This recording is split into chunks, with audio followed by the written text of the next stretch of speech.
il n'est pas prévu de mesures d'ordre général concernant l'espace scolaire dans les zones de circulation plus active du virus. Mais nous pouvons décider des mesures localisées. C'est ce que nous savons faire avec les préfets, les services des agences régionales de la santé et les recteurs,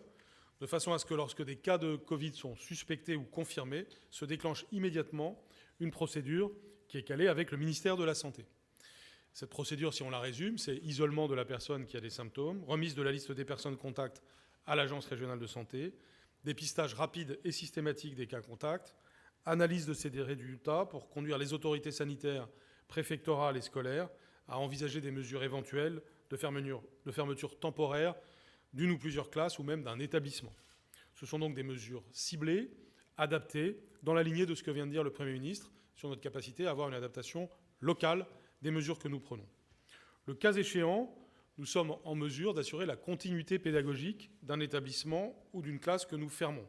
par l'enseignement à distance, par la distribution de matériel et par toute une série de ressources pédagogiques. Tout ceci est détaillé aussi sur le site du ministère de l'Éducation nationale, au travers d'un plan de continuité pédagogique et au travers des ressources que nous publions. Je pense par exemple aux centaines d'heures de cours qui sont enregistrées aujourd'hui et au système Ma classe à la maison développé par le Centre national d'enseignement à distance.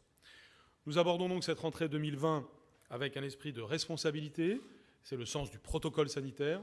un esprit de sérénité dans l'intérêt de tous nos enfants et avec la ferme volonté de pouvoir offrir à tous nos élèves une année constructive et épanouissante, parce que nous n'oublions pas que, même en période de crise sanitaire, l'ensemble des priorités éducatives demeurent et même sont renforcées pour hausser le niveau général de nos élèves et lutter contre les inégalités sociales.